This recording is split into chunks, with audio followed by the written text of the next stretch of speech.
අමාදම් විල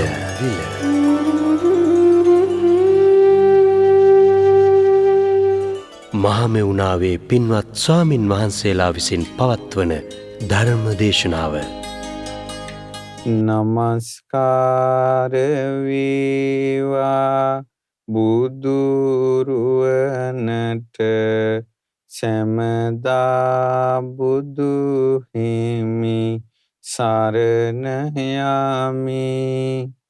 නමස්කාර වේවා ධම්රුවනට සැමදා සදහම් සරණ යමි. නමස්කාර වේවා සංඝරුවනට සැමදා මහා සංඝ සරණ යමි. නමස්කාර වේවා තුනුරුවනට සැමදා තිසරණ සරණ යමි.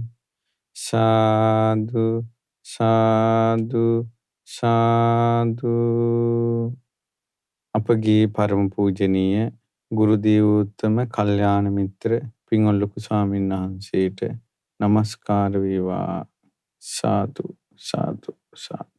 ශ්‍රද්ධාවන්ත පින්වතුනි බුදුරජාණන් වහන්සේගේ ධර්මයේ අනුශාසනාව තවත් කෙනෙකුට අහන්න ලැබුණොත් පින් තියෙන කෙනා එකෙන් පිහිට සලසා ගන්නවා.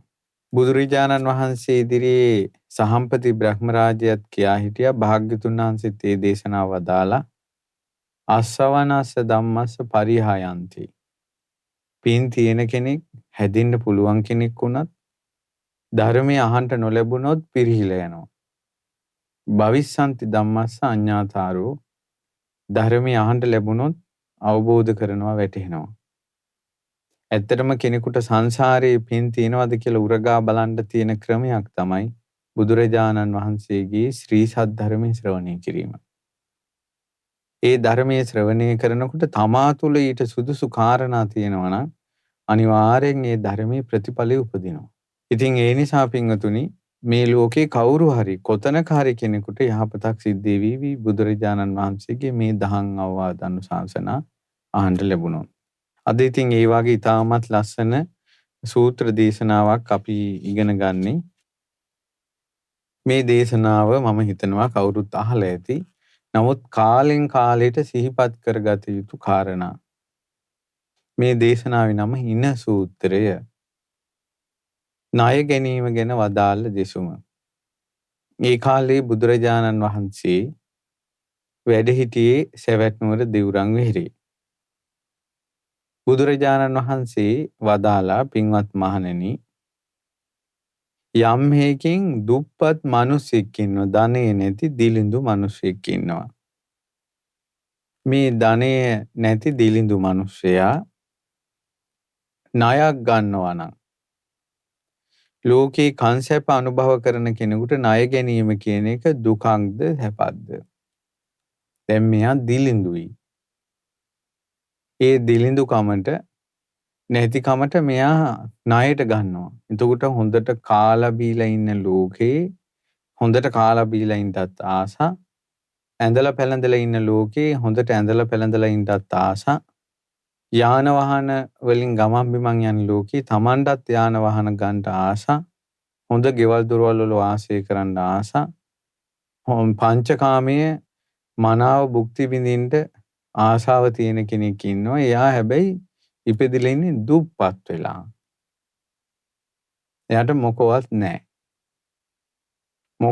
නමුත් මෙයාගේ හිතේ ආශාවල් තියෙන, හොඳට කන්න බොන්න, අඳින්න පළඳින්න. මෙයා මොකද කරන්නේ? ණයක් ගන්නවා. ණයක් ගන්න සිද්ධ වුණොත් එහෙම, දැන් මේ මිනිහයාට නැහනේ. ණය කොහින්ද ගෙවන්නේ? මේ මිනිහයාට ඒ උනට හිතේ තියෙනවා ඒ මනුස්ස ලෝකේ සැප විඳින්න. හැබැයි Tamanda නැහැ. ඒ නිසා මේ මිනිහයා ණය ගත්තා. එතකොට ණය අරන්, ඒ කියන්නේ ජීවිත ආසාවෙන් අර මිනිස්සයා ණය ගත්තට පස්සේ කොහෙන් ගෙවන්නද? ඔන්න ඊට පස්සේ දැන් මේ මිනිස්සයාට දුප්පත් මිනිසෙකුට ණයක් ගන්න සිද්ධ වුණොත් ඒක දුකක්ද සැපක්ද කියලා. ඇත්තටම අර ඉතී තියෙන බලාපොරොත්තු එක එක ආසාවල් හොඳට ගෙවල් දොරවල් හදාගෙන ඉන්න ඕන කියන ආසාවට ගන්නවා මිසක් ඒක කොහෙන්ද ගෙවන්නේ කියන ප්‍රශ්නේ ඊළඟට එනවනේ. ඔන්න දැන් ඒක දුකක්ද සැපක්ද? ස්වාමීනි භාග්‍යතුන් වහන්සේ දුකක් ඒක. බුදුරජාණන් වහන්සේ අහනවා තමාට ධනයක් නැති පෝසත් නොවූ මේ දිලිඳු කෙනාට අහන්න ලැබෙනවා ඒ ගත්ත ණයට පොලි හැදෙනවා කියලා. එතකොට දුප්පත් මිනිසයා ගත්ත ණයට වැල් පොලිය හැදී යන්නේක ඒ මිනිසයාට ඒක අහන්න ලැබෙන එක දුකක්ද සැපක්ද? දුකක්. සමහර වෙලාවට ওই පොලියට දෙන තැන් තියෙනවා. ඒ මාසෙට පොලිය අර ගත්ත ගානෙන් සමහර වෙලාවට භාගයක් වගේ. ඒක සම්පූර්ණ මුදල ගෙවන්න බැරි වුණොත් එහෙම පොලියට පොලිය හැදී යනවා හරියට මේ ලංකාවට සිද්ධ වෙලා තියෙනවා වගේ. ලංකාවට ගත්ත ණයවලට පොලිගේ විතරක් ගෙවන්න තව ණය ගන්නවා. ඒ විදිහට අවසානයේ මේක කොනක් පොටක් පේන්නේ නැති විදිහට තනිකර මේ ණයේ හිර වෙනවා. එතකොට අර දුප්පත් මිනිසයාට ධනෙ නැති මිනිසයාට දිලිඳු මිනිසයාට ගත්ත ණයට පොලියත් හැදී යනවා කියලා ආරංචි වුණොත් එහෙම යා ඒක දැනගන්නකොට කුයිතරම් බඩපපුව පිච්චෙනවද මේ මිනිස්සු කොහෙන්ද මේව ගෙවන්නේ? මහණෙනි යම් හේකින් තමාට ධනයක් නැති පෝසත් නොවුන දිලිඳු කෙනාට දැන් පොලිය වැඩි වෙලා හොඳටම දැන් පොලිය වැඩි වෙලා ඔන්න පොලි හිර වෙලා අදාළ කාලයට යා පොරොන්දු වෙච්ච කාලයට යා පොලි ගෙවලා නැහැ. ඊට පස්සේ අර ණය ගත්ත මිනිස්සු ඇවිල්ලා මතක් කරනවා මේ ණය තියනව නේද? මේ කවද්ද ගෙවන්නේ? දැන් කාලේ හරි නේද? කියලා දැන් යන තැන මෙයාට මතක් කරනවා. මගේ අම්මේ මේ මනුස්සයාට ගෙදරින් එළියට බහින්න හිතෙනවද කියන්නකෝ. පොලිකාරයෝ මේක නිතර සිහි කරනකොට කොයි තරම්නම් පීඩාවක්ද. සමහරවිට ණයට ගත්ත සල්ලි වලින් හදපු ගෙන් එළියට බහින්නේ බඩපපුව පිච්චෙනවා ගින්දරේ ඉන්නේ අර ගේ ඇස්සේ. ඊට වැඩිය සැපයි ණය ගන්න නැතුව පැලපොතේ ඉන්න එක. ඒකේ ගින්දරක් නැහැ. ඊට පස්සේ ණයට ගත්ත සල්ලි වලින් ගත්ත වාහනේ පිච්චි යන්නේ. කොයි වෙලාවෙ මේක ෆිනෑන්ස් එකෙන් උස්සයිද දන්නේ නැහැ කියලා. සමහර මිනිස්සුන්ගේ වාහන හංගලා තැන් වල හංගලා ෆිනෑන්ස් එකෙන් උස්සයි කියලා. ඇයි ඒත් සිහි කරනවා. කොච්චර දුකක්ද ඊට වැඩිය හොඳයි පයින් ගියා නම්. දැන් වාහනේ යන්නත් නැහැ පයින් යන්නත් නැහැ. ඉතින් බුදුරජාන් වහන්සේ වදාලා හොඳට කාලා බීලා ඉන්න සතුටෙන් ඉන්න කැමති මිනිසෙකුට ওই නැස්පැත්ති වුණොත් මහා දුකක් නේද කියලා බුදුරජාන් වහන්සේ වදාලා ස්වාමිනී භාග්‍යවතුන් වහන්සේ මහා දුකක්. ඉතින් බුදුරජාන් වහන්සේ දේශනා කළා පින්වත් මහණෙනි ධනය නැති පෝසත් නොවූ දිලින්දා දැන් විටින් විට දැන් ණය මතක් කරන දැන් ණය බර වැඩි වෙලානේ. ඊට පස්සේ මෙයාලා හොයාගෙන එනවා. පන්නනවා, ලුහු බඳිනවා, යන තැනට එනවා. එතකොට හොඳට කාලා බීලා ඇඳලා සතුටෙන් ඉන්න කැමති මිනිස්සුයෙකුට ණයකාරයෝ යන තැන පසුපසින් හඹා යීම දුකක්ද සැපක්ද? ස්වාමීනි දුකක්. ඊට පස්සේ බුදුරජාණන් වහන්සේ දේශනා කරනවා මේ විදිහට දැන් හොයාගෙන ඇවිල්ලා දැන් ධනෙ දෙන්නේ මෙයා ණය දෙන්නේ පොලිය ගෙවන්නේ. ඊට පස්සේ ඔයා මොකද කරන්නේ? එමියා වල්ලාගෙන ගුටි බැට දීලා රජයට පමුණුවලා හිරගෙදෙට්ට දානවා. මේ ඉන්න ණය ගත්තා. ඒකට අර ණයට අරන් හදපු ගේ ඉන්න නැහැ. ණයට අරන් ගත්ත වාහනේ යන්න නැහැ. ණයට ගෙනල්ලා කණ්ඩ බොණ්ඩ ගෙනාපු ටිකවත් කන්න නැහැ. හිරගෙදෙට්ට වැටුණා. ඉතින් බුදුරජාණන් වහන්සේ දේශනා කරනවා මේක දුකක්ද සැපක්ද? දුකක්. ඕන දැන් මේ උපමාවකින් බුදුරජාණන් වහන්සේ වදාළ දේ මේවා හොඳටම තේරෙනවා ණය ගත්ත අයට. කර කියා ගන්න දෙයක් නැති තැන ණය අරගෙන ඒ ණයට පොලි හැදිලා පොලි ගෙවා ගන්න විදියක් නැතුව පොලි එකතු වෙවි ඉන්නකොට ඒවා මතක් වෙනකොට පොලි ගෙවන්න ලියුම් කියුම් ගෙදෙට්ට එනකොට 17 කල්පනා කරනවා. ඊට පස්සේ ගෙදෙට්ට එනවා මිනිස්සු. ඊළඟට පසුපසින් හඹාගෙන එනවා. එහෙමත් බැරිම තැන අවසානයේදී කුදලාගෙන ගිහිල්ලා නඩු හබ දාලා හිරගෙදෙට්ට දානවා. දඬුවම් දෙනවා. ඉතින් මහා දුකක් නේද මේ මිනිස්සයා මේවා ගත්තේ කාලා බීලා හොඳට පංචකාමයේ භුක්ති විඳගෙන ඉන්නනේ. අවසානයේ දෙයනේ සීතල හුලඟක් ලැබෙන එකක් නැති වුණා. මහා පහරේ නිදහසේ ඇවිදගෙන යන එකක් නැති වුණා. ඊළඟට සතියකට වතාවක් හරි කොයින් හරි බත් කටක් කන එකක් නැති වුණා. ණයට ගත්ත ඇඳුමක් හරි ඇඳලා පැනදලා යන එකක් නැති වුණා. හිරගෙදිට දාලා කඩමාල්ලක් පටලවලා දැන් හිර බත් කකා ඉන්නවා. බුදුරජාණන් වහන්සේ වදාලා පින්වත් මහණෙනි ලෝකේ කංසප අනුභව කරන කෙනෙකුට දිලිඳු බව දුකක්, ණය ගැනීම දුකක්, එයාට පොලිය හැදෙන එක දුකක්, ඊළඟට පොලිය ගෙවන්න කියලා චෝදනා ලැබෙන එක දුකක්, ඒ වගේම ණයකරුවෝ තමාව හඹාගෙන යීම දුකක්, එයා හිරගෙදෙට්ටපත් වීම දුකක්. මොකද සැනසille කාලා බීලා පාඩුවේ නිදහසේ ඉන්න කැමති කෙනෙක් තමයි මේ හිරගෙදෙට්ට වැටුනේ. ඒ වගේම මහණෙනි යම්කිසි කෙනෙකුට කුසල් දහම් පිළිබඳව ශ්‍රද්ධාව නැත්තම් ඔන්න කුසල් දහම් පිළිබඳව කෙනෙකුට ශ්‍රද්ධාව නැත්තම් කුසල් දහම් පිළිබඳව හිරි ලැජ්ජාව නැත්තම් කුසල් දහම් පිළිබඳව ඔත්තප්පේ නැත්තම් කුසල් දහම් පිළිබඳව වීරිය නැත්තම් කුසල් දහම් පිළිබඳව ප්‍රඥාව නැත්තම් මහණෙනි ආර්ය විනී මේ පුජ්‍යලයා තමා සතු ධනයක් නැති පෝසත් වූ දිලින්දෙක් කියයි කියනු ලැබේ. සද්ධා, හිරි, ඔත්තප්ප, විරිය, ප්‍රඥා කියන ගුණධර්ම නැහැ. එතකොට මෙයා බුද්ධ ශාසනය තුල දිලින්දෙක්. සසර ගමනේ ඊටමත් දිලින්දෙක්. මෙයා සද්ධා නැති කියලා කියන්නේ කුසල් දහම් කෙරෙහි බුදුරජාණන් වහන්සේ මේ යහපත්, මේ අයහපත්, මේ පින්, මේ පව්, මේ කුසල්, මේ අකුසල් කියලා වදාළ දේ විශ්වාස කරන්නේ නැහැ. විශ්වාස කරන්නේ. ළඟදී මහත්තයෙකුට කතා කළා. මේ මහත්තයා මාත් එක්ක කතා කරද්දී කිව්වා මහත්තයා පින් දහම් කරන්න, කුසල් දහම් කරන්න. ඊට පස්සේ මෙයා ගත් කට්ටම කිව්වනේ ආන්දරන්ට නම් මිනිස්සු දෙනවා ඇති. ඒතර ආන්දරන්ට නම් බැරියයි දම්පැන් දෙන්න. මේ අපි බොහොම අරුවෙන් ගන්න පඩියෙන් ජීවත් වෙන්නේ. ඉතින් මේක අපි ගන්න එකටත් මදි. මේ එහෙම අපිට 아무තු අමාරුවක් නැහැ කිව්වා මේ පරලෝකට එහෙම යමක් ගෙනියන්න ඕන කියලා. මම තනියෙන් කල්පනා කළා මිනිසුන්ට පින් පව් මෙලොව පරලොවක් විශ්වාසයක් නැහැ. මං කෝ මහත්තයාගේ යහපත පිණිසයි දහම් කරුණක් මතක් කළේ. තමාගේ යහපත පිණිස ධර්මයේ සිහි කරන කෙනත් එක්ක ගැටෙන්න එපා. ඊට පස්සේ නිහඬ වහගෙන හිටියා. නමුත් මේ පින් පව් විශ්වාස කරන්නේ. මෙලොව පරලොව විශ්වාස කරන්නේ. මම කිව්වා මේ ගන්න ධනය උපේන දේවල් මේ ඔක්කොම දන් දීපන්. ඊළඟට මේ අනිත් අයට දීපන්, දන්සැල් දීපන් කියලා නෙවෙයි මේ කියන්නේ. හිතේ චේතනාවක් ඇති කරගන්න කිව්වා දන් දෙන එක හොඳයි.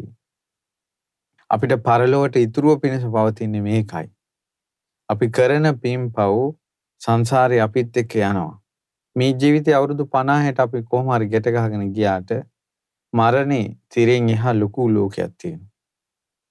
ඔබට කියවන්න ලැබුණොත් එහෙම පින්වත් ලොකු ස්වාමීන් වහන්සේ ලියන ලද්ද මරණේ දිනපොත.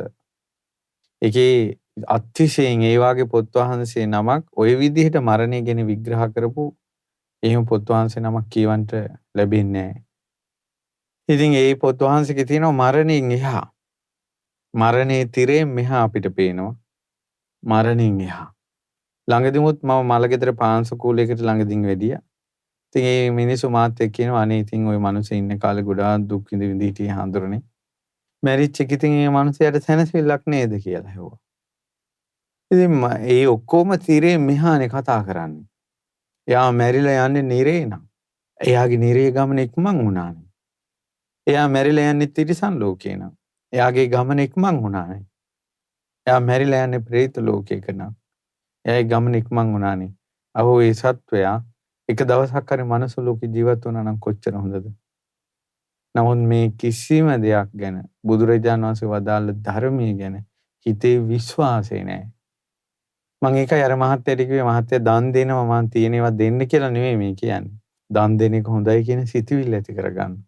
දන් දීම යහපත් කියලා බුදුරජාණන් වහන්සේ වදාළ බුද්ධ වචනේ විශ්වාස කරන්න. මැරිලා ආපහු ඉපදෙනවා කියන බුද්ධ වචනේ විශ්වාස කරන්න. මේ හැම දෙයක්ම අත්හැරලා යන්න සිද්ධ වෙනවා කියන බුද්ධ වචනේ විශ්වාස කරන්න. ඊළඟට අපි යමක් අතින් අල්ලනවා නම් ඒ දේ දාලා යන්න සිද්ධ වෙනවා කියලා විශ්වාස කරන්න. මනුස්සයාට මෙලෝ විතරක් නෙවෙයි පරලෝක ගමනක් තියෙනවා. මරණින් එහා පැත්තේ උප්පත්ති දොරටු සංඛ්‍යාත මේ සංසාරේ තාමත් භයංකරයි කියලා විශ්වාස කරන්න කියලා බුදුරජාණන් වහන්සේගේ වචනේ විශ්වාස කරන්න කිව්වා. අනේ විශ්වාස කරන්නේ. ඉතින් මම තනියෙන් කල්පනා කළා මේ මිනිස්සු බණ අහනවා කියලා ඇහුවට මේ අහන මිනිස්සු ඔක්කොම ඒවා විශ්වාස කරනවාද කියන තැන ප්‍රශ්නයක් තියෙනවා. මිනිස්සු ඉන්නේ එක ලෝකවල. තමාට වෙච්ච අසාධාරණකම් නිවැරදි කර ගැනීම, පොඩි දේවල් හිතේ තියාගෙන ඒවා කල්පනා කර කර ඉන්න එක, ශෝකය, සංතාපය, යුක්තිය හොයන එක, තමාට තැනක් හොයන එක, තමාට පිළිගැනීමක් හොයන එක, තමාට ප්‍රශංසාවක් හොයන එක. ඕවගේ ලෝක සත්වයා ඉන්නේ. ඒ විදිහේ මිනිසයා බුදුරජාණන් වහන්සේගේ ධර්මයේ විශ්වාසත් කරන්නේ නැහැ. ඉතින් ඒක මේ මිනිසයාට ගොඩාක් දුප්පත්කම. හරි දුප්පත් දිලිඳුයි. සසර ගමනේ ඔහු දෙලින්දෙක්. ශ්‍රද්ධාව නැහැ. ඊට පස්සේ හිරි ශ්‍රද්ධා හිරි කියන්නේ ලැජ්ජාව. ලැජ්ජාව කියන්නේ පව්කමක් කරන්න ලැජ්ජයි. එතකොට ඒ කියන්නේ ලැජ්ජයි කියන්නේ මේක එක විදිහට එනවා. එකක් තමයි ලෝකාධිපතිය වශයෙන් එනවා ලැජ්ජාව.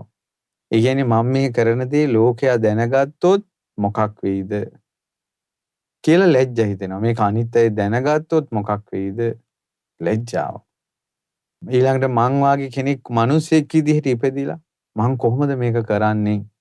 මට අම්මා ඉන්නවා, තාත්තා ඉන්නවා, සහෝදර සහෝදරියෝ ඉන්නවා. ඊළඟට අනේ බුදුරජාණන් වහන්සේගේ ශ්‍රාවකෙක් විදිහට මම මේක කොහොමද කරන්නේ කියලා ලැජ්ජා හිතෙනවා යාට. පව්කම් කරන්න අකුසල්කම් කරන්න ලැජ්ජයි.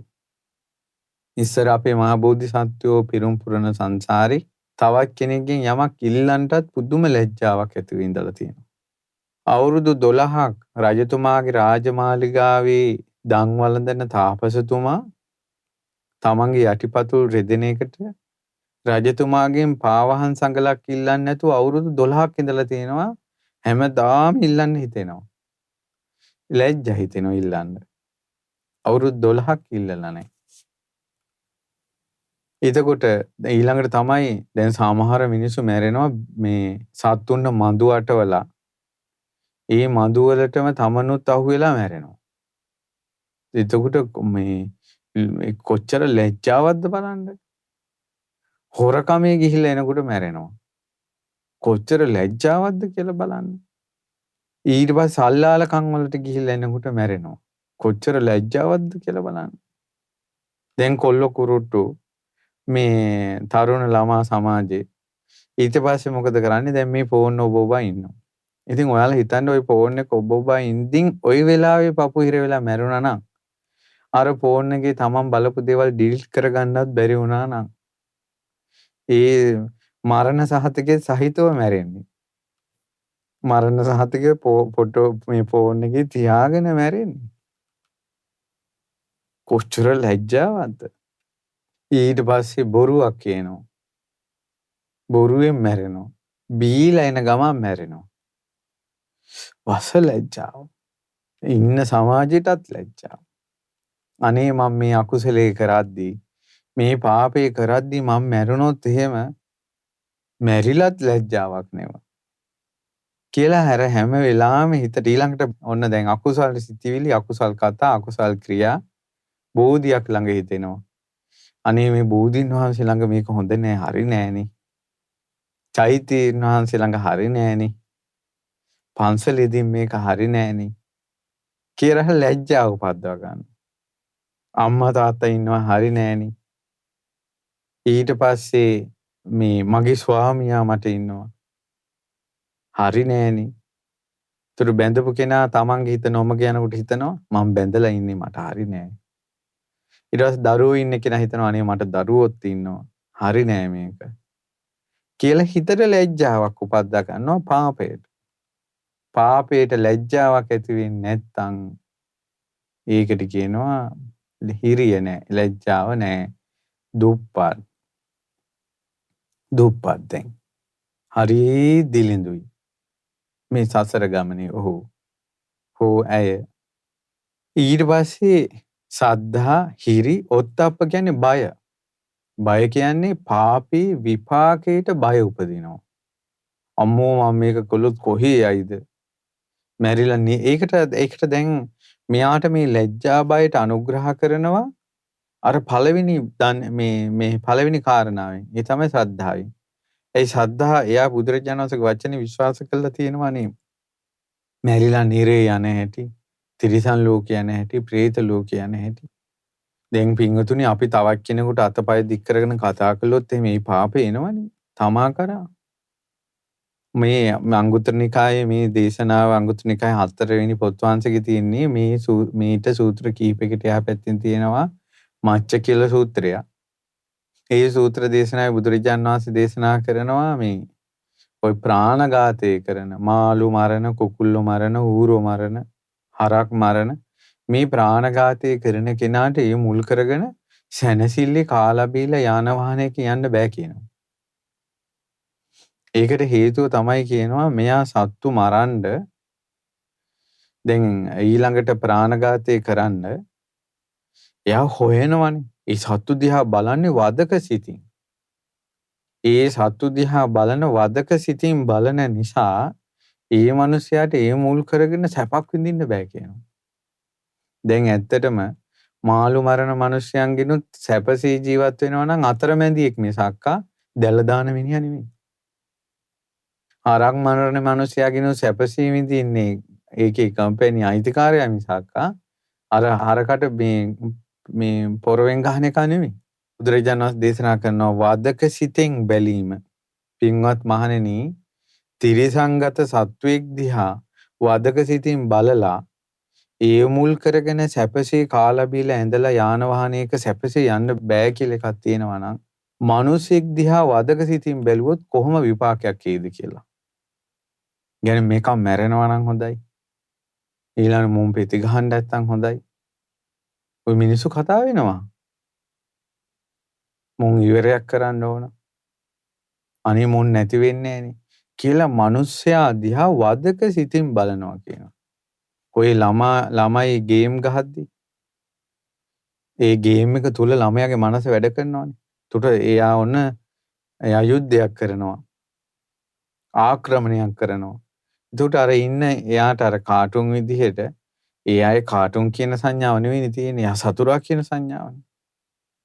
එයාත් පැත්තක දාන්නකෝ. ෆිල්ම් එකක් බලාගෙන ෆිල්ම් එකට සංවැදිලා ඉන්නවා.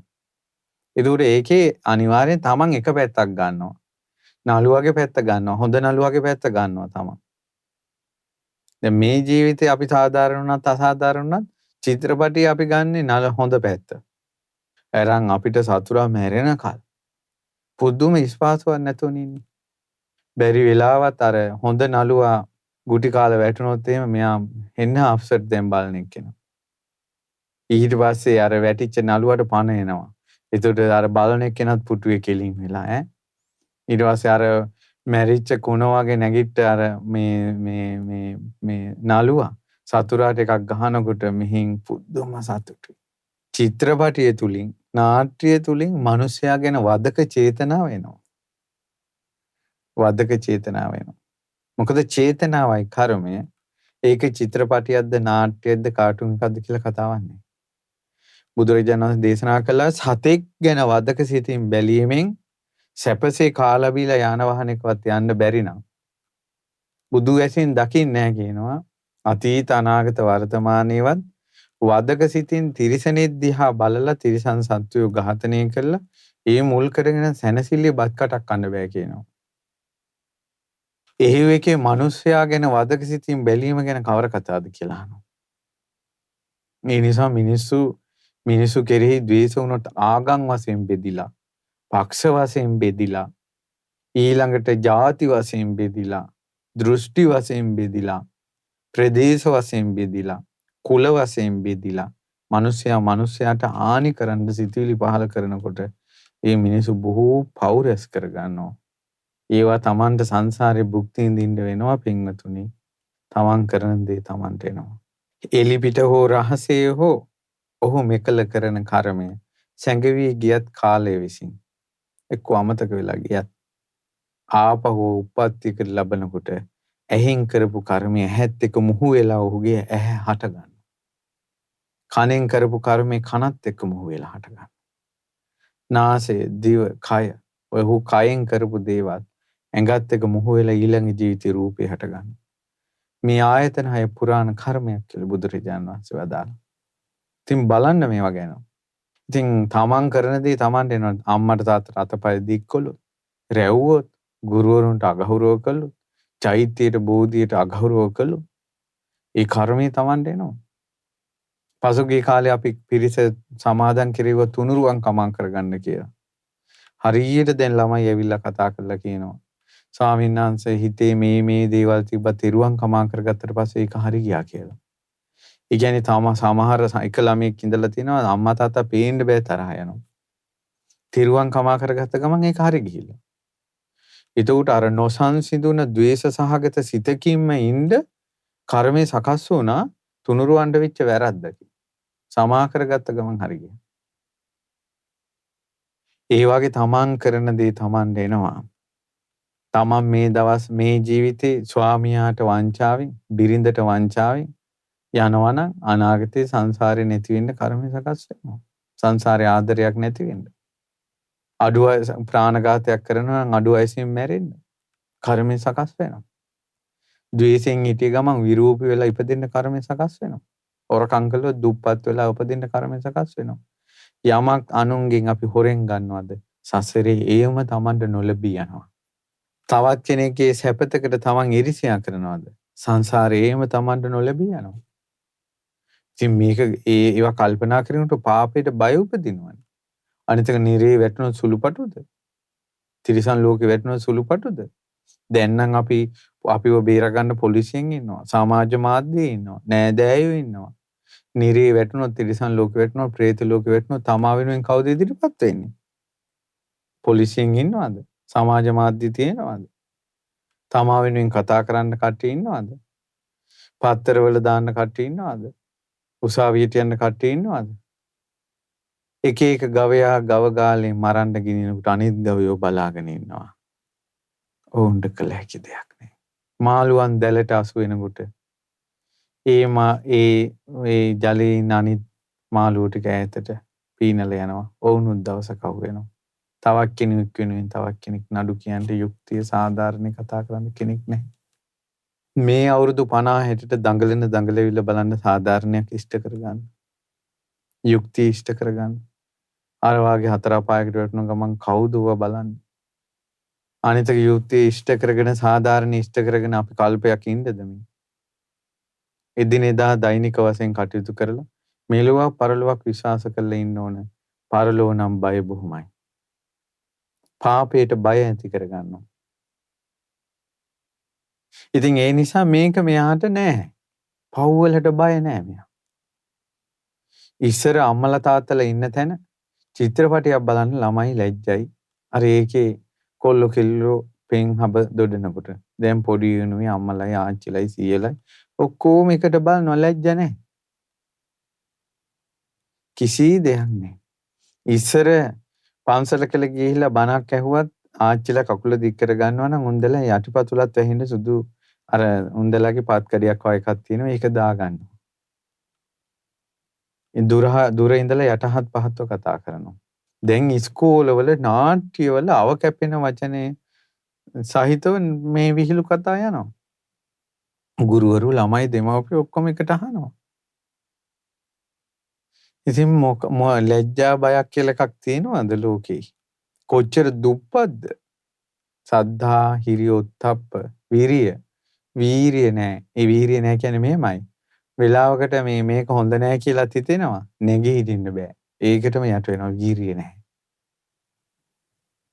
සමහරට හිතට දැනෙනවා. නමුත් නැගී හිටින්න බෑ. වීරිය නැහැ. මේක ඇත්ත තමයි ආන්දරෝ කියන එක ඇත්ත තමයි කියලා හිතනවා. නැගී හිටින්න බෑ. වීරිය නැහැ. ඉතින් මේකත් දුප්පත්කම.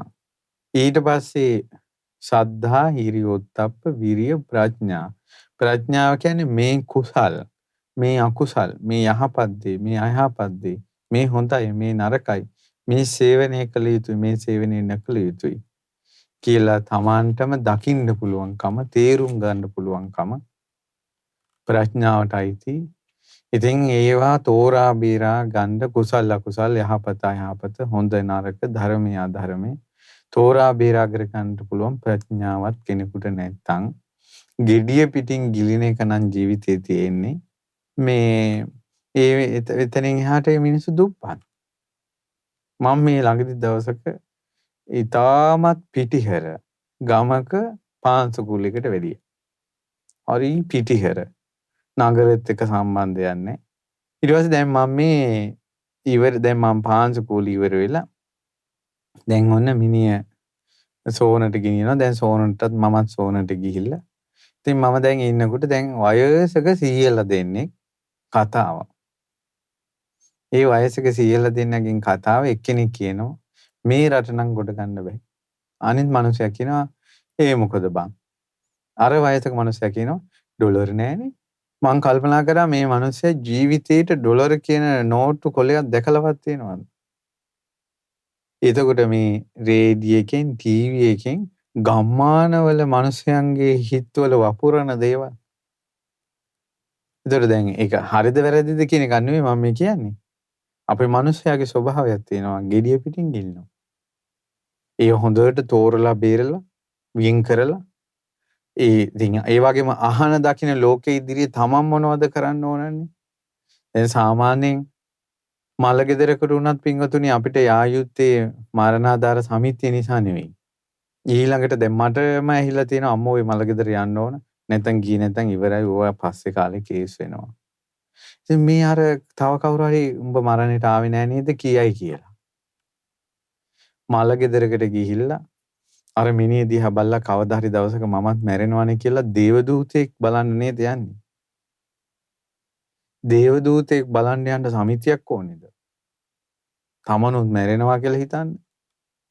මේ මිනිහයා මැරුණාට පස්සේ මේ ඔක්කොම අත්හැරලා යනවනේ කියලා හිතන්න. එහෙම නෑ. ඒතර තේරෙනව නේද මල ගෙදරකට යෑමේදී පවා ප්‍රඥාව නෑ. සමිතිය නිසා ආය අර මිනිස්සු මොනවා හරි කියයි කියලා අපේ මල ගමකටවත් එන්නේ නැතුව ඉඳී කියලා අපි ගියේ නැත්නම් මිනිස්සු කතා හදයි කියලා ගොඩාක් මිනිස්සු අඬන්නේ අනිත් අය මොනවා හරි කියයි කියලා. මේ මාත් එක්කම මිනිස්සු කියලා තියෙන ඒවා. ඇඬුවේ නැත්නම් මිනිස්සු බයිනවලු. උන්ට කිසිම තෙත් ගතියක් නැහැ ආදරයක් නැහැ කියලා. ඒ නිසා මේ මිනිසුන්ට පේන්න අඬනවා. ඇත්තටම අඬන්න ඕමනාවක් නැහැ. එහෙම මිනිස්සුත් ඉන්නවා. එතකොට තෝරලා බේරලා තමන්ගේ ගමන තමන් යන්න ඕන. තමන්ගේ සසරට කවුරුත් වග කියන්නේ නැහැ කියලා. තවත් කෙනෙක්ගේ දෙයක් නිසා තමන් කේලම් කිව්වා කියලා. ඒකේ විපාකෙ ඉද්දි තවත් කවුරුත් ඒකට මේ ඔහොම නෙවෙයි කියලාවත් ඒකේ විපාකෙ අඩු කරන්නවත් කිසි කෙනෙකුට මැදිහත් වෙන්න බෑනේ පින්වත්නි. ඉතින් මේ ප්‍රඥාවවත් නැහැ කියන්නේ දිලිඳුයි. බුදුරජාන් වහන්සේ වදාලා මේ ආර්ය විනය තුල කෙනෙක් සද්ධාව නැත්තම් ඊළඟට පාපයට ලැජ්ජාව නැත්තම් පාපයට බය නැත්තම් ඊළඟට මේ අකුසල වලින් නැගීටින්න වීරියක් නැත්තම් හොඳ නරක පින්පව් යහපත අයහපත ධර්මයේ අධර්මයේ විනය අවිනය තේරුම් ගන්න නුවණක් නැත්තම් එයා දිලිඳුයි. ඔන්න දැන් අර ඉස්සෙල්ලා කිව්ව උපමාවේ දුප්පත් මිනිසයා දැන් සංසාර ගමනේ දුප්පත්. පින්වත් මහණෙනි තමා සතු ධනෙ නැති පෝසත් නොවූ දිලින්දා කුසල් දහම් පිළිබඳව සද්ධාව නැති කල්හි හිරි නැති කල්හි ඔත්තප්ප නැති කල්හි වීරිය නැති කල්හි ප්‍රඥාව නැති කල්හි කුසල් දහම් ගැන කයෙන් දුස්චරිතේ හැසිරෙනවා වචනෙන් දුස්චරිතේ හැසිරෙනවා මනසින් දුස්චරිතේ හැසිරෙනවා මෙය ඔහුගේ ණය ගැනීමයි කියමි. දැන් මොකද වෙන්නේ? මෙයා සද්ධා, හිරියොත්ප්ප, විරිය, ප්‍රඥා කියන ගුණධර්ම නැති නිසා මෙයා දැන් දුප්පත් වෙලා ඉන්නේ. මෙයා දැන් ණය ගන්නවා. මොකද්ද ණය ගන්නවා කියලා කියන්නේ? ඒ කියන්නේ දුප්පත් මිනිහට සන්තරපණේ වෙන්න එන්නේ ඒක ගන්නෙ. ඒ වගේ තමයි සද්ධා, හිරියොත්ප්ප, විරිය, ප්‍රඥා නැති කෙනා සන්තරපණේ වෙන්නේ කාය දුස්චරිතෙන්, වචී දුස්චරිතෙන්, මනෝ දුස්චරිතෙන්. ඒ කියන්නේ යා සත්තු මරනවා, හොරකම් කරනවා, වැරදි කාමසේවනය කරනවා, බොරු කියනවා, කේලම් කියනවා, හිස් වචන කියනවා, පරුස වචන කියනවා. ඊළඟට අනිත් අයගේ දේවල් වලට ලෝභ කරනවා, තරහ ගන්නවා, මිත්‍යා දෘෂ්ටික අදහස් වල ඉන්නවා. මේන් අය ගත්තාර දුප්පතා. හිස් කතා, පරුස කතා, අවකැපෙන කතා, ඇනුම්පද, ඊළඟට සොරකම්, ප්‍රාණඝාත, සල්ලාලකම්, ඊළඟට අනිත් අයගේ දේවල් වලට ලෝභ කිරීම. ඊට පස්සේ අනිත් අයගේ දේවල් වලට ලෝභ කිරීමත් එක්ක තමයි උපදින්නේ ඊර්ෂ්‍යාව. ඊළඟට තරහව. ඊළඟට මිත්‍යා දෘෂ්ටික අදහස්. මොකද මිත්‍යා දෘෂ්ටික අදහස් කියලා කියන්නේ? ඉන්න කාලේ හොඳට ඉන්න ඕන. හොඳට කාලා බීලා. මැරුණාට පස්සේ කාටද බං ඔවා පේන්නේ? ඔන්න මිත්‍යා දෘෂ්ටිය. ඊළඟට කල්පනා කරනවා අපි නැති අයගෙන් නෙවෙයි, තියෙන අයගෙන් නැති අයගෙන් නෙවෙයි ගන්නෙ. අපි තියෙන අයගෙන් ගන්නෙ. අනිත් එක කියනවා මේ ආණ්ඩුව විනාශ කරන විනාශ කිරිල්ලට අපි ගත්තට මොකටද බං? තව කියනවා ඉතින් අපි බිව්වට අපි කිසි කෙනෙකුට කරදරයක් නැහැ. ඒ නිසා ඒක පාපයක් නෙවෙයි. අනිත් එක තව සමහර අය කියනවා අපි දැන් සුරාව බිව්වට අපි වෙරි වෙන්න ගන්නෑ, ගානට ගන්නෙ මාත්තරේට. ඉතින් ඒක කොහොමද ප්‍රශ්නයක් වෙන්නේ? ඉතින් අපෙන් කාටවත් කරදරයක් නැහැනේ. ඒ විදිහට එක දෘෂ්ටි හදාගන්න. ඉතින් අර සද්ධා, හිරියොත්ප්ප, විරිය, ප්‍රඥා නැති වුණාට පස්සේ ඉතින් එයා දුස්චරිතයෙන් නැමැති ණය ගන්නවා. ඊට පස්සේ කියනවා අද සමාජය ඔහොම තමයි. අද ළමයි ඔහොම තමයි. අර ලැජ්ජා බය ගැන කතාවක් නැහැ. අර හිරිගිතේ ගැන කතාවක් නැහැ. ඊට පස්සේ අද කාලේ ඔහොම තමයි. ඔහොම නැතුව බෑ කියලා එක ඒවා ගන්නවා. ඉතින් දුස්චරිතේ ණයට ගත්තා. ඊට පස්සේ සල්ලාලකම් කරද්දී එයාගේ මිත්‍යා දෘෂ්ටියක් තියෙනවා. ඉතින් ඔය අනිත් අයත් කරන්නේ. ඔය කිසි ප්‍රශ්නයක් නැතුව ඉන්නේ. ඉතින් මේ විදිහට මේවට දෘෂ්ටි හදාගෙන, කතා හදාගෙන දුස්චරිතේම ඉන්න. ඔන්න තමන් සද්ධා, විරිය, සති, සමාධි, ප්‍රඥා වලින් දුප්පත් වුණා. ත්‍රිවිධ දුස්චරිතේ ණයට ගත්තා. දැන් බලමු මොකද වෙන්නේ කියලා. ඊට පස්සේ බුදුරජාණන් වහන්සේ දේශනා කරනවා මහණෙනි, ඔහු කයින් කරන ලද දුස්චරිතේ වසා ගැනීම උදෙසා ලාමක ආශාවක් සිතේ ඇති කරගනී. මාව මෙලෙසේ නොදනීවා යයි කැමති වෙයි. මාව මෙලෙස නොදනීවා යයි කල්පනා කරයි. මාව මෙලෙස නොදනීවා යයි වචන කියයි. මාව මෙලෙස නොදනීවා යයි කයෙන් වීරිය කරයි. ඔහු වචනයෙන් කරන ලද, සිතින් කරන ලද දේවල් කවුරුත් දැනගන්න එපා කියලා කැමති වෙනවා. කවුරුත් දැනගන්න නම් එපා මේවා කියලා කල්පනා කරනවා. කවුරුත් මේවා දැනගන්න එපා කියලා එයා වචන කියනවා. කවුරුත් දැනගන්න එපා කියලා කයින් වීරිය කරනවා. තමන් කරන පව්කම් අහුවෙන්නේ නැති විදිහට ගානට ප්ලෑන් කරනවා. තමන්ගේ ජීවිත දිහා බලන්න. තමන් කරන දේ අහුවෙන්නේ නැති වෙන්න ප්ලෑන් කරනවා. ඒවා අහුවෙන්නේ නැති විදිහට වචන කතා කරනවා. අහුවෙන්නේ නැති විදිහට ක්‍රියා කරනවා. අහුවෙන්නේ නැති ක්‍රමයක් කොහොමද කියලා කල්පනා කරනවා. අහුවෙන්නේ නැතුව ඒවා කරගෙන යන්න මෙයා කැමති වෙනවා. බුදුරජාණන් වහන්සේ වදාලා පින්වත් මහණෙනි, මේ ඔහුගේ ණයට පොලි වැඩි වීමයි කියනු ලැබේ. පොලි හැදුනා. ඒකයි බුදුරජාණන් වහන්සේගේ ශාසනයේ තියෙන්නේ යම්කිසි වැරද්දක් වුණු 227ක් සිල්පද දේශනා කරලා ඒක සිද්ධ වුණ සැනින් ආරෝචනය කරලා පිරිසිදු වෙන්න. එතකොට අකුසලයේ සිද්ධ වෙනවා, පොලි හැදෙන්නේ. ඉක්මනට ආයතින් සංවරයටපත් වෙනවා. එහෙනම් මිනිස්සයා පව්කම් කරලා ඒවා හංගගෙන ඉන්න තාක්කල්, හංගන්න වෑයම් කරන තාක්කල්, ඒ සියල්ල ඔහුගේ පාපය තව තව වැඩි වෙනවා. විවෘත නොවීම, ආයතින් සංවරයටපත් නොවීම. ඒ කියන්නේ සැඟවි පව් කරන්න ප්ලෑන් කරනවා. හිතෙන්, කයෙන්, වචනෙන්, මනසින්. ඉතින් කේලම් කියලා නෑ මං කිව්වේ නෑ කියලා ඒව වහපිය දාගන්න තවත් බොරු කියලා තවත් පව් රැස් කරගෙන.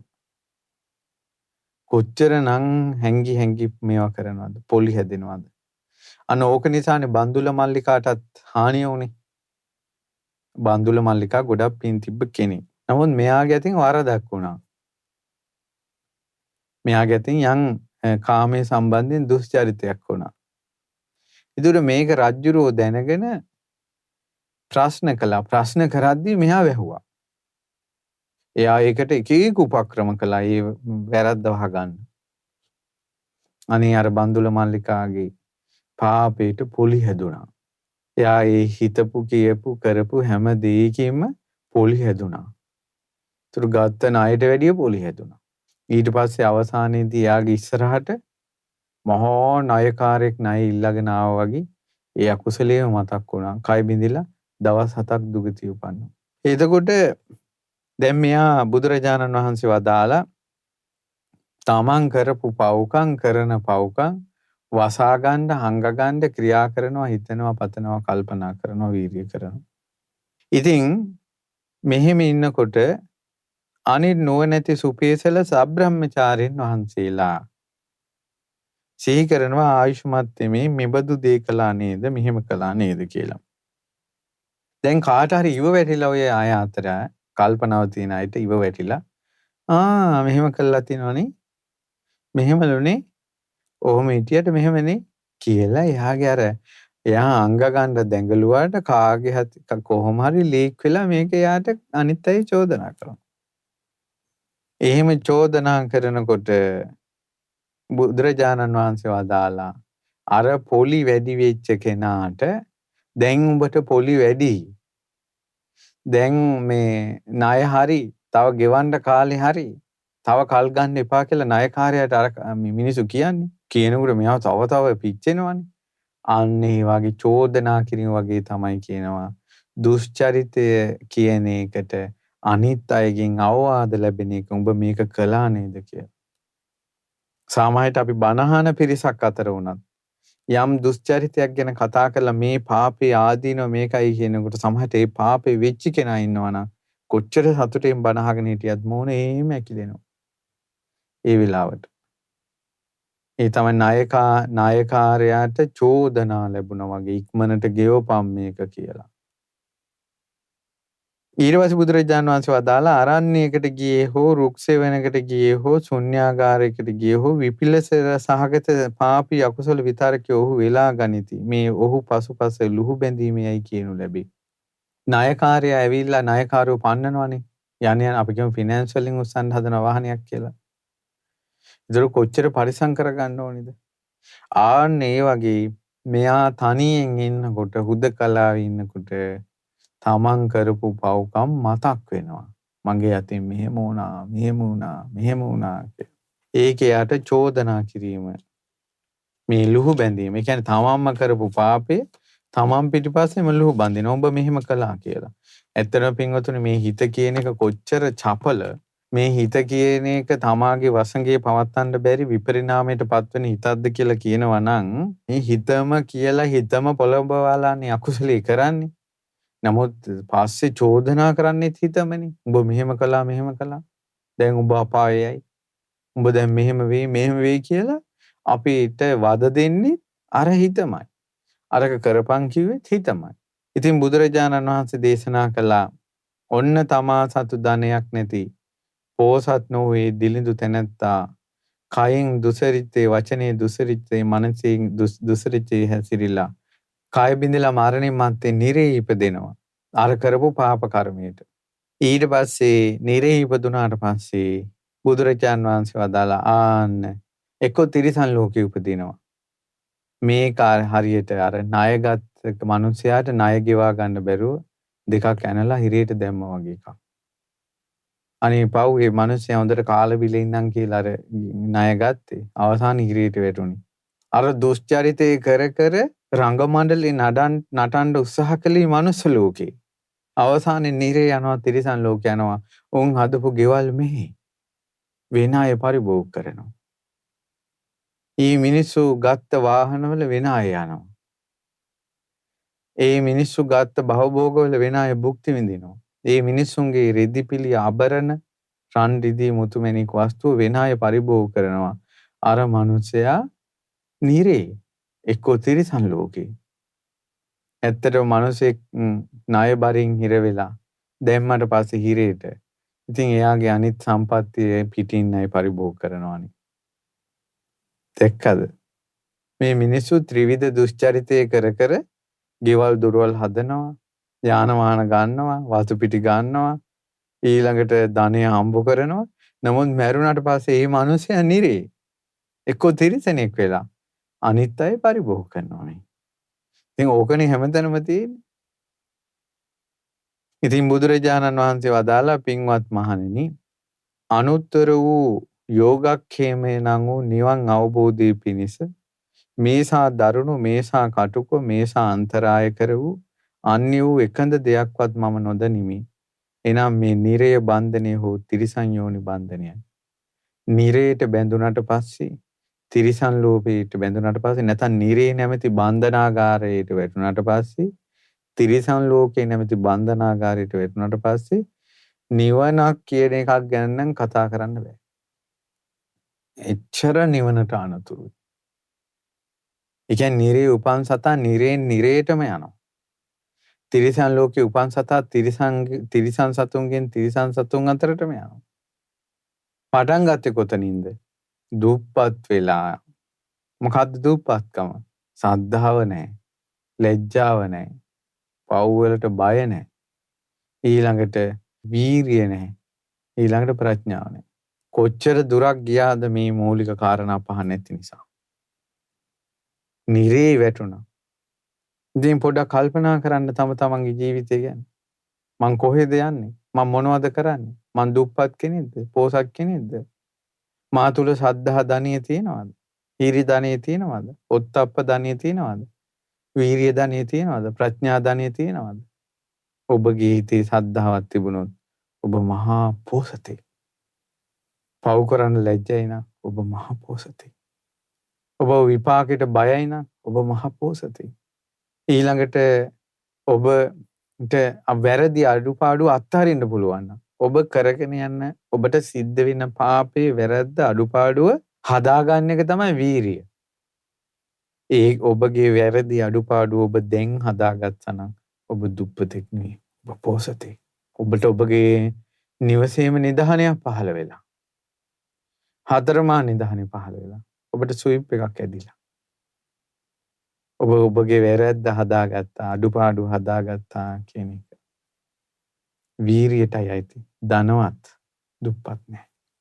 ප්‍රඥාව අනිත් අය කල්පනා කරන විදිහයි. මෙලෝ පරලෝ පිම්පව අකුසල් කුසල අකුසල් ඔබ කල්පනා කරන විදිහ බුදුරජාණන් වහන්සේගේ ධර්මයට අනුව නම් ඔබ කල්පනා කරන්නේ. ඔබට තේරෙනවා නම් මේ ජීවිතේ හැම දෙයක්ම අත්හැරලා යන්න සිද්ධ වෙන බව. ඔබගේ ප්‍රඥාව ඔබ දුප්පතෙක් කරන්නේ ඔබ පෝසතෙක් කරනවා. බුදුරජාණන් වහන්සේ ගාථා මේ වශයෙන් වදාලා ඒ තමයි මේ ලෝකේ දිලිඳු කෙනා ණය ගන්නවා. ඒ වගේම ණය අරන් ඒවට පොලි හැදිලා ඒ පොලි සීපත් කරලා ලුහු බැඳලා අවසානයේ හිරේ දානවා. ඒ වගේ යම්කිසි කෙනෙක් ශ්‍රද්ධා, හිරි, ඔත්තප්ප, විරිය, ප්‍රඥා කියන ගුණධර්ම වලින් දුප්පත් වුණොත් ඒ කෙනා ත්‍රිවිධ දුෂ්චරිතේ ණයට ගන්නවා. එරන් එයාගේ දුෂ්චරිතේම එයා වහ ගන්නවා. ඒක ලෝකෙට ප්‍රකට වෙන්න දෙන්නේ නැතුව හංග ගන්නවා. එයාගේ පාපයට පොලි හැදෙනවා. ඔබ කරන පාපයක් ඔබ හංග ගන්න විවෘත නොවෙන්න මේ ඔබ සැලසුම් කරනවා කියන්නේ ඔබගේ පාපයට පොලි හැදෙනවා. පාසල් යන වියේ පටන් පාසල් යන දරුවාගේ පටන් පාපේ සංගවා ගන්නවා. ඒ සංගවීම පිණිස විවෘත නොවීම පිණිස උත්සාහ කරනවා. සැලසුම් කරනවා. දවසින් දවස පොලි හැදෙනවා. ණයත් වෙලා පොලිත් හැදිලා. ඉතින් බුදුරජාණන් වහන්සේ දේශනා කරනවා ඒ චේතනාවෙන් යුතුව මේ වගේ වක්‍ර කර්ම කරලා ඊට පස්සේ අනිත් අය මේක සිහි ගන්නකොට තව තව මෙයා පීඩාවටපත් වෙලා ඊට පස්සේ මෙයා අවසානයේදී කය බිඳලා මරණින් මත්තේ සතර අපායට වැටෙනවා. විශේෂයෙන් නිරය තිරිසන් ලෝකේ. ඒ ලෝකෙට වැටුණට පස්සේ තමාට කවුරුවත් නැහැ. හිත විපිලිසර වෙනවා. ඉතින් බුදුරජාණන් වහන්සේ වදාලා මේ නුවණැත්තෝ යම් බන්ධනයකින් නිදහස් වෙනවා නම් ඒක දුකක් කියලාම හිතන්න කියලා. කියන්නේ නුවණැති කෙනා කැමති නෑනේ දුෂ්චරිතය කරන්න. ඒ කියන්නේ ඒක හොඳ නැති නිසා. බලන්න ඕන රහතන් වහන්සේලා මේවා සේවනය කරනවද? නුවණැති සත්පුරුෂයෝ මේවා සේවනය කරනවද? මේවා හොඳයිද? ඒ අය ඒවා නොකරන්නේ හොඳ නැති නිසා.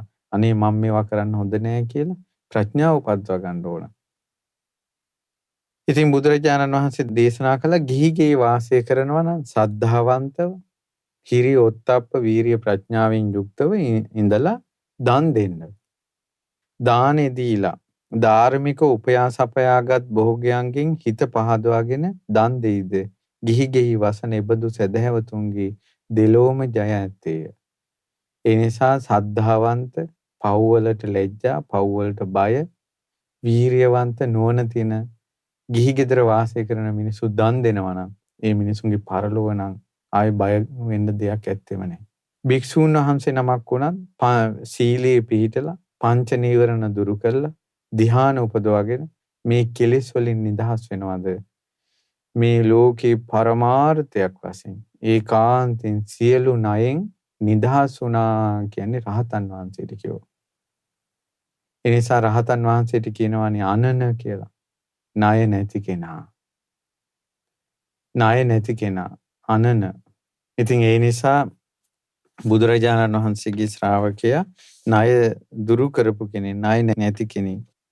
ඊළඟට ඒක තමයි ශෝක නැති, කෙලෙස් නැති, ඒ අමා නිවනටපත් වුණා කියලා කියන්නේ.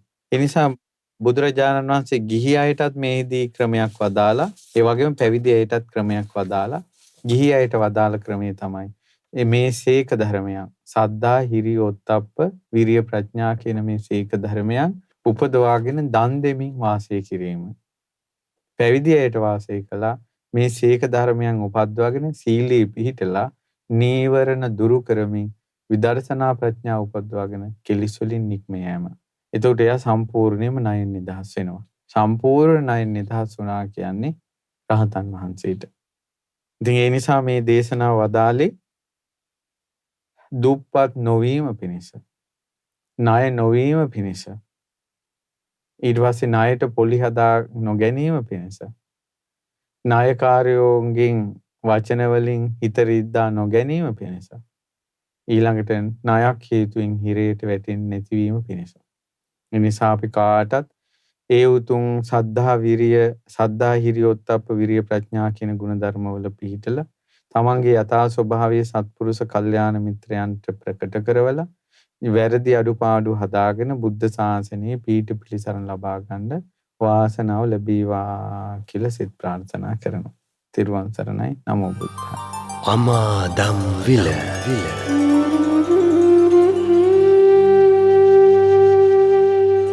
මහමෙවුනාවේ පින්වත් ස්වාමින් වහන්සේලා විසින් පවත්වන ධර්ම දේශනාව